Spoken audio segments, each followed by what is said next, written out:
আবারও আমন্ত্রণ বাংলা টিভি সংবাদে আপনাদের সঙ্গে আছি আমি দিনাক সোহানি। এবারে কমিউনিটির কিছু খবর। বাংলাদেশ সরকারের নৌ পরিবহন মন্ত্রী শাহজাহান খান বলেছেন, যোগাযোগের ক্ষেত্রে বর্তমান সরকার যুগান্তকারী উন্নয়ন ঘটিয়েছে। বৃহস্পতিবার যুক্তরাজ্য আওয়ামী লীগ আয়োজিত এক অনুষ্ঠানে মন্ত্রী বলেন, সরকার স্টিমার তৈরিতে সুযোগ সৃষ্টি করেছেন। বিস্তারিত রয়েছে রিপোর্টে।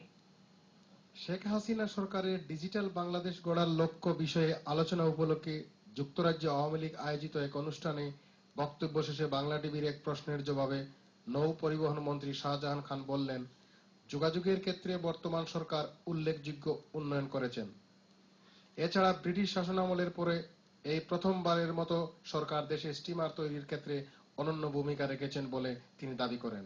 আমরা ফেরি পারাপারের দিক থেকে উন্নত করেছি নদী খনন করে, যেখানে মাওয়া পাটক মাওয়া কাওড়াকান্দিতে 3.5 ঘন্টা সময় লাগতো, এখন সময় লাগে মাত্র 4 ঘন্টা।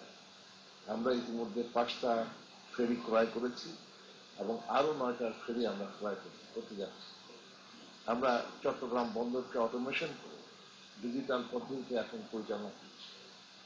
মংলা বন্দর একটি লোকসানী প্রতিষ্ঠান ছিল, সেই মংলা বন্দরকে আমরা লাভজনক প্রতিষ্ঠানে উন্নতি করেছি। মন্ত্রণালয়ের পক্ষ থেকে আমরা স্টিমার, যা ব্রিটিশ শাসন আমলের পরে কেউ আর স্টিমার নির্মাণ করেনি, আমরা স্টিমার নির্মাণ করতে যাচ্ছি।